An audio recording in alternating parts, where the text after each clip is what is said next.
My name is Bella Grace Flores, representing the Filipino community of Florida, USA, and you're watching The Crown Philippines.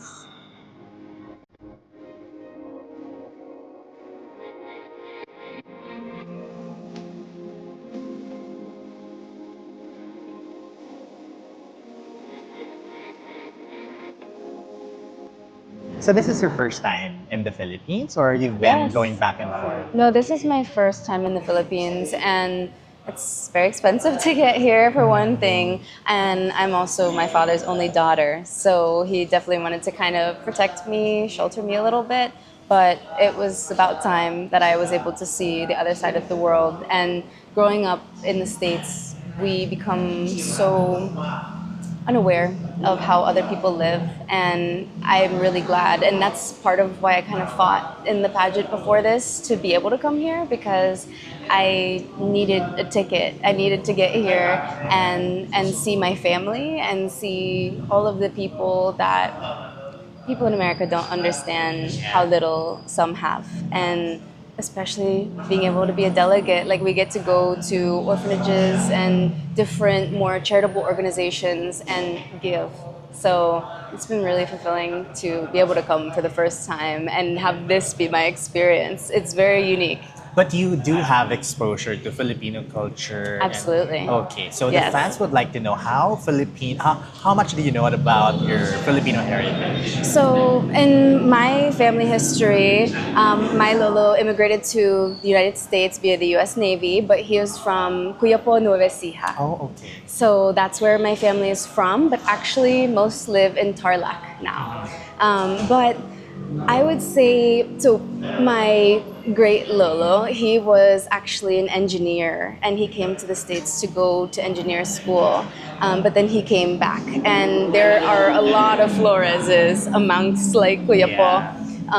But there's actually a lot of cultural celebrations in Florida, which is really interesting because not all states have a very strong Filipino community. It's really just Filipinos in Florida and California. There's some all around, but I feel like in Florida especially, we have so many celebrations. We just celebrated Independence Day, and like part of my pageant, we have Fiesta Mosa USA, which is a pageant for a cause, and where people travel all over the state to be able to eat good food, see different dances, and just celebrate together their culture, our culture. And my dad's been really avid about bringing me to those things ever since I was young, to make sure that no matter how I looked, no matter how people treated me, I knew that I was Filipina. And speaking of Filipino food, what's your favorite? Oh gosh, that's actually so hard because since being here, I've gotten to try so many more. But I think sinigang. Sinigang. I love the sour and the broth whenever I'm sick or maybe it's just rainy outside. It's very comforting, and I love fish too, so I can't really complain. Wow! At this time of the night, we're talking about sinigang. Uh,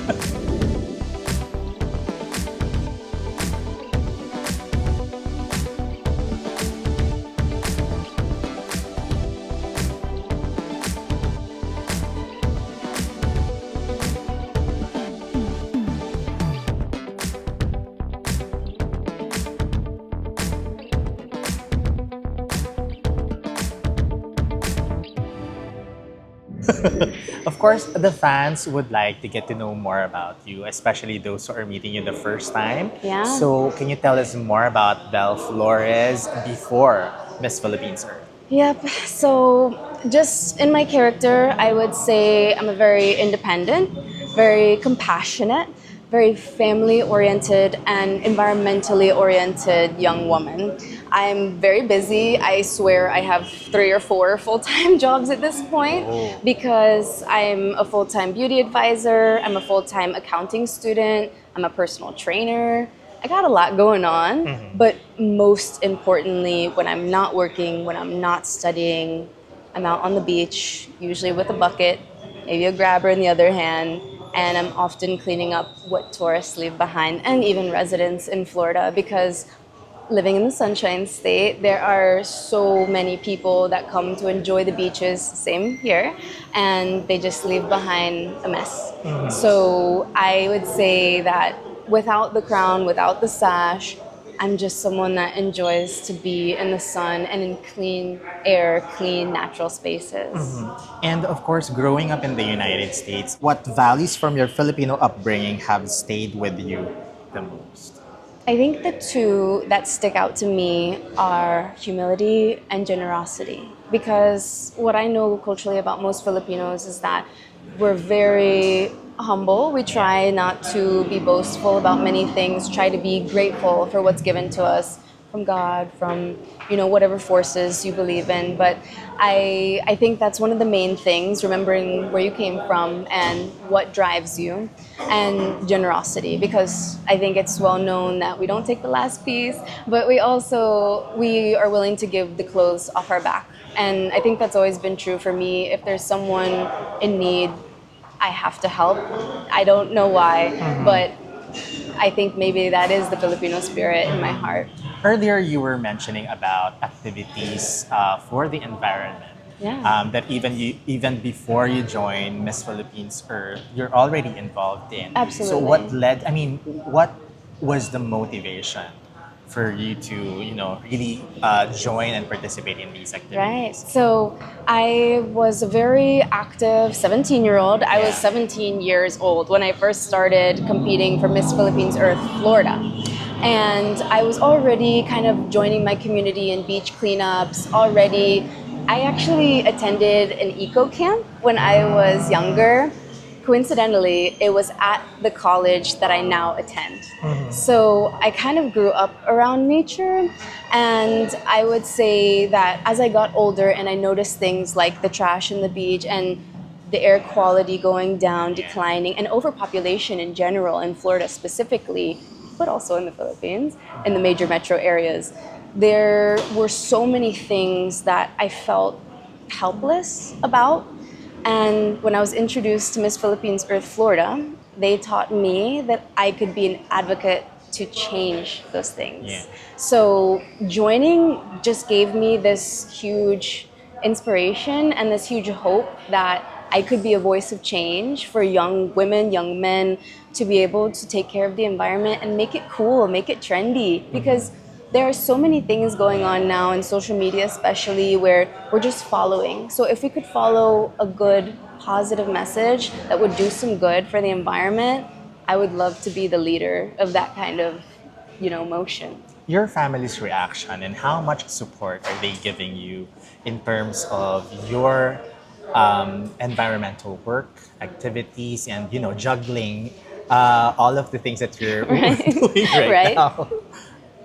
My family is everything to me. I don't think I could be here without them. I know I couldn't be here without them. I'm extremely lucky. I have both parents. I have both sets of grandparents.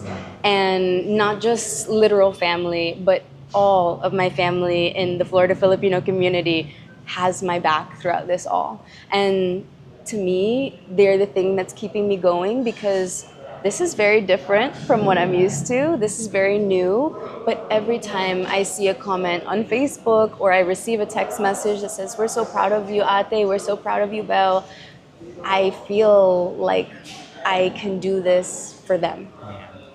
Doing environmental work, I'm just curious to know, is such a challenging activity that you have to sustain.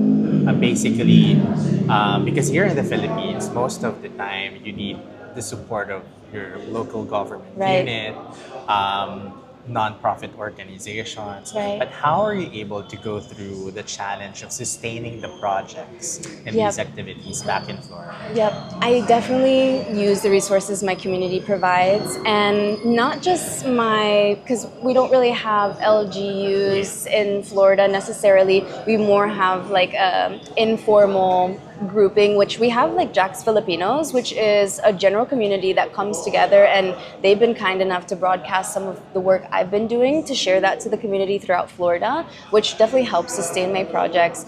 But also I reach out in almost every way I can. I'm a sorority sister. I'm a member of Alpha Chi Omega, and I often include my sorority sisters in a lot of my activities because the more hands, the more help. So I reach out to my entire sphere of influence to be able to gather enough hands to complete these projects. But when it comes to, I would say, the youth education side of my advocacy, that's something that's still really in its developing stage.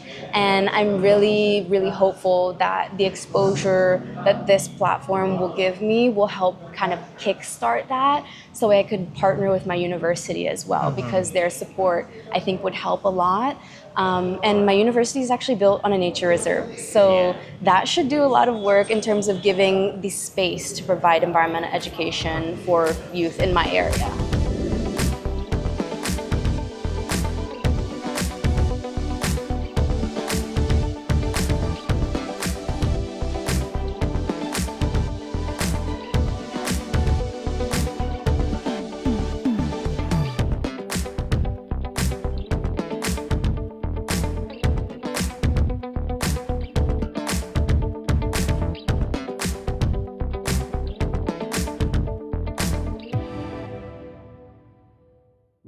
How about your experience so far in Miss Philippines Earth? How is it so far? It's been crazy. I mean, it's been so unique.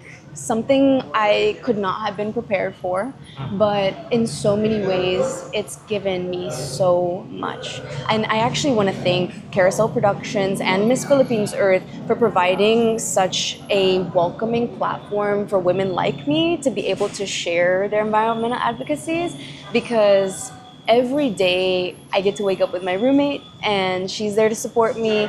Every day I go to activities where other candidates support me.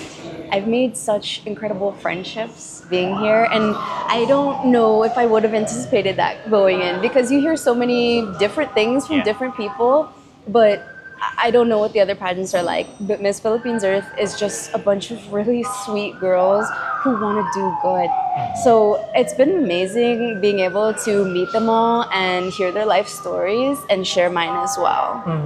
And your favorite activity so far? Definitely na yon ng kabataan.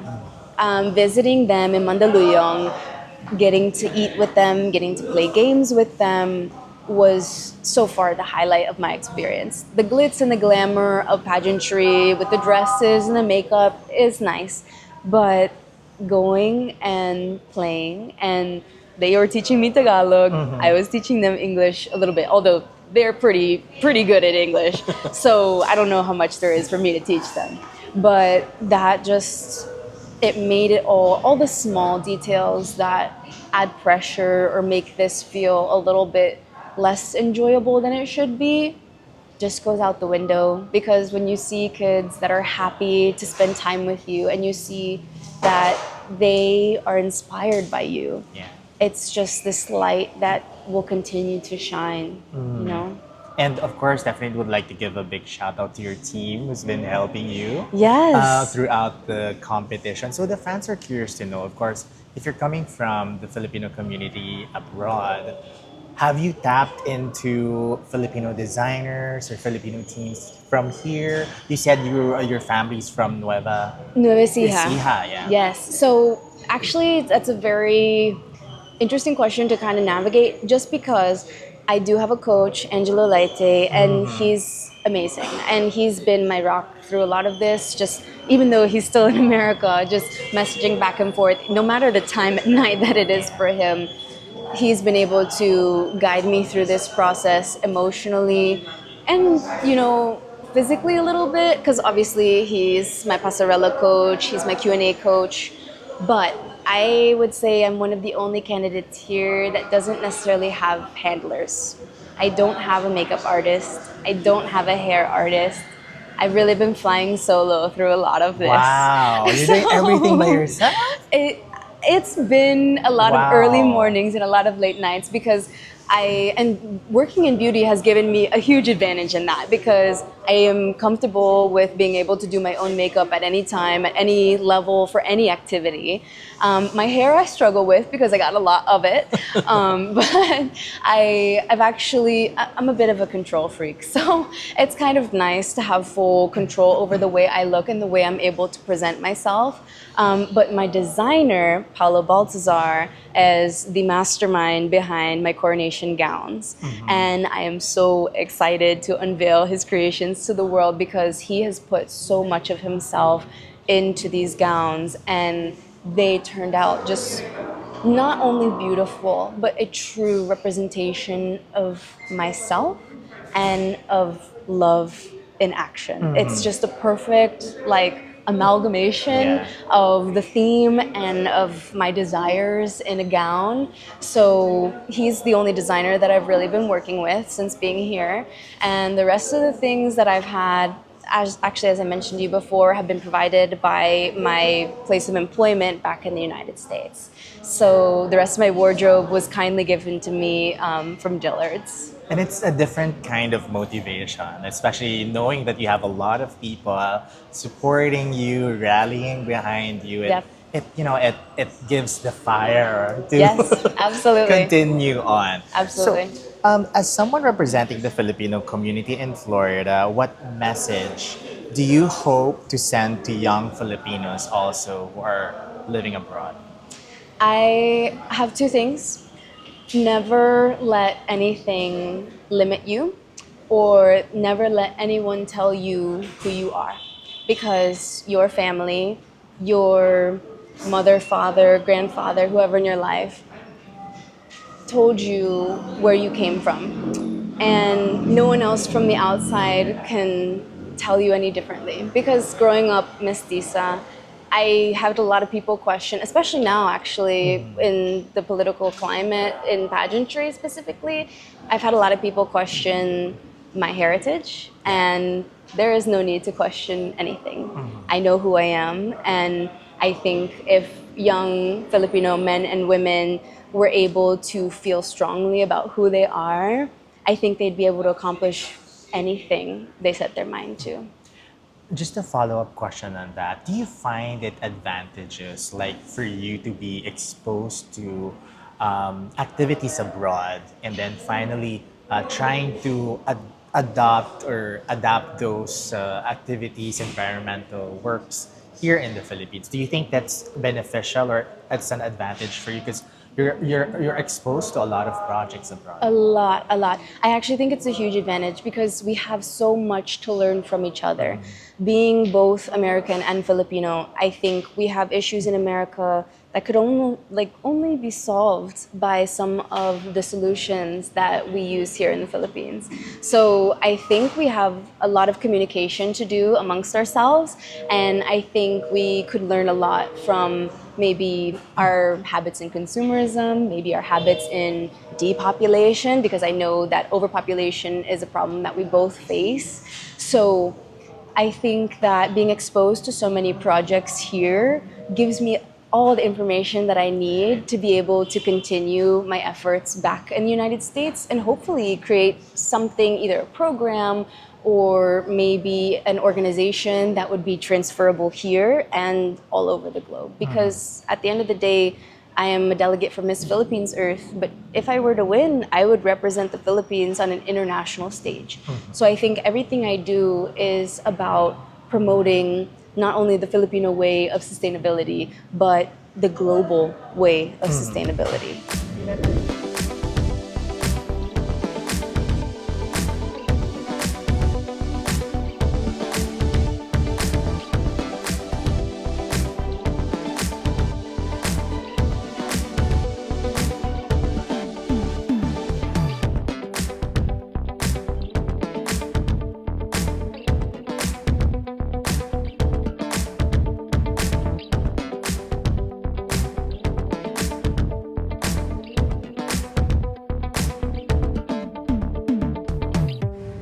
You mentioned earlier that this is your first pageant Yeah. that you've joined. So there are also fans who are curious to know about, your thoughts on beauty pageants being a platform, most Yeah. especially on environmental issues or environmental activities. I actually have mentioned in my intelligence round, beauty queens are role models. Maybe it's the hair, maybe it's the gowns that get people to listen, but whatever we can do to get people to listen to our advocacies, I think I promote that because when we are voices that are broadcasted all over social media, all over the news, we are able to touch people's hearts and minds that was never possible before.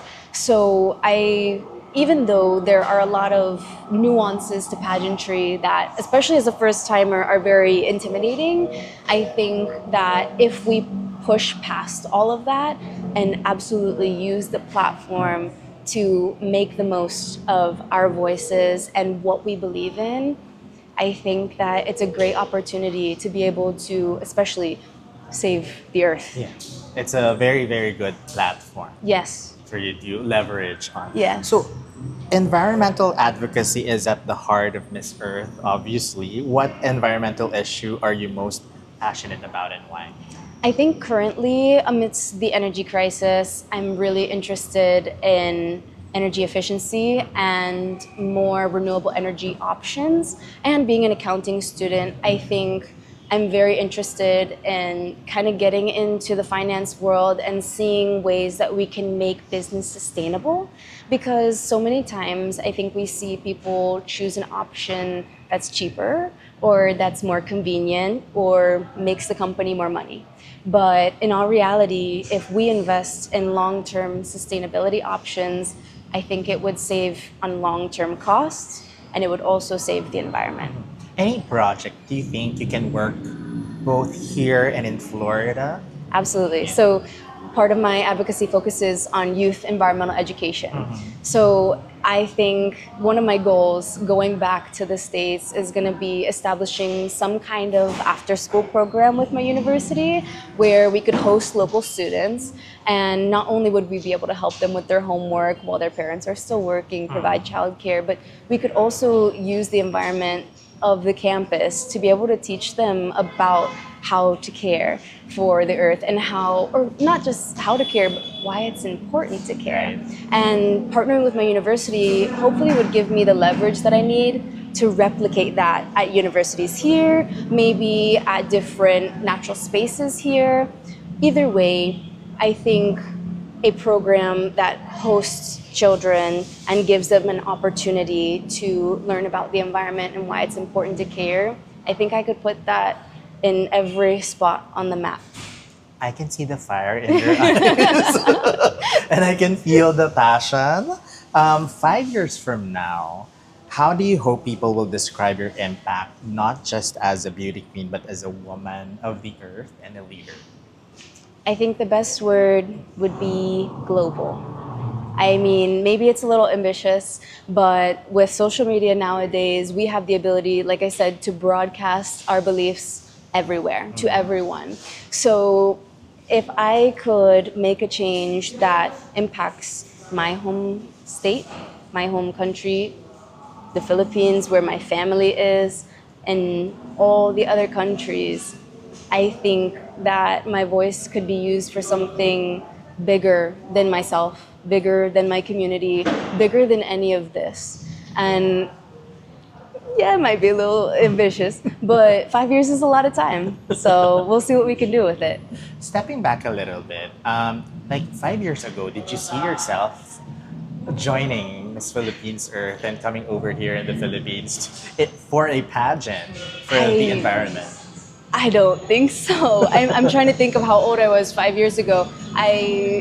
Sometime in high school, I don't think I would have envisioned myself in this at all. I think I've come a long way in terms of my own personal confidence because I've worked a really, really long time to not only prepare my body, prepare my mind, but just feel comfortable with who I am as a person, as a young woman. And especially with my parents not necessarily being the biggest fans of pageantry, I don't think I would have ever seen myself doing this. But the day I was exposed to Miss Philippines Earth Florida the first time. I think I could see in that very moment, messaging my national coordinator, I think I could see myself here. So when I didn't win the first time, the second, or the third, I kept joining because I wouldn't take any less than getting over here to compete and representing my community. It is the passion that really burns in you for the environment. And as early as now, I would like to congratulate you for being a role model to young Filipino women who are also representing or living abroad and who have the passion to help the environment and on any endeavors that they may have.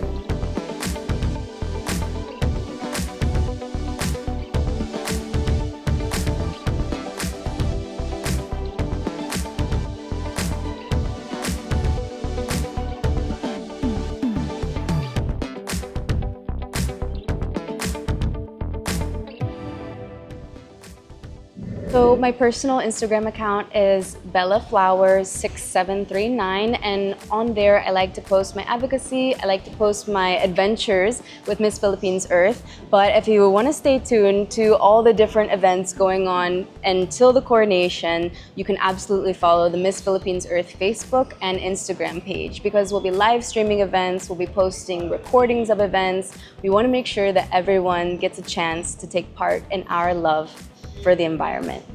So for Miss Earth, normally they would have the hashtag round. Right. So for you, what hashtag would you have for your journey in Miss Philippines Earth? I would say, let's see. I would say hashtag small choices, big impact. Because the best thing about being given a platform as we get to share even the smallest ways that in our daily lives we can make change for the earth that's positive. So whether it's turning off lights before you leave the house, unplugging your devices, whether it's conserving water in the shower or when you're doing the dishes, I think that those small choices lead to big impacts down the line. Yes, wow. You know what? I envy you because it's going to be a trip worthwhile, your visit here in the Philippines. Absolutely. So aside from joining the pageant, you get to tour. Yes. I believe you're going in Mindanao. Yes, which, very important to mention. All of my thoughts, prayers, and love are going to those who suffered through the earthquake in Mindanao. And as an eco-advocate, I am really excited to be able to go and hopefully be able to donate my time, and if I can get my hands on some relief supplies as well to be able to provide. But we are being gifted the opportunity to just go all over the place, and especially it being my first time, I'm so grateful for the opportunity to see all the different provinces and see all the different cultures, the different dialects, the different foods. So I'm really excited to be going, even though it's going to be very early tomorrow. I'm very excited to be going to Mindanao, Rizal, and of course, Bukidnon. You're Filipino, or do you know any Tagalog word or Filipino word? I mean, I've been learning a lot since I've been here, and I'll tell you, the one that always comes to mind first is charot. Charot. Wow. I know. Of all the words. I know. But everywhere I go, everything I hear, it's always that. It's always that. But also, actually, tambay. Tambay. Yes, because amongst my family, it's been a very common word, because we will take any moment we can to just relax together, enjoy each other's company, because there are some family members that have been born since me being able to come here. So it's just really nice to be able to sit around and enjoy each other's company. Yes, hashtag charot. Hashtag charot. But that Hashtag joke lang. that actually shows the fun side of the Filipinos. Or we're Absolutely, not that very serious about it. No, But I wouldn't say Filipino people are the most serious. Charot and the hashtag tambay. Yes.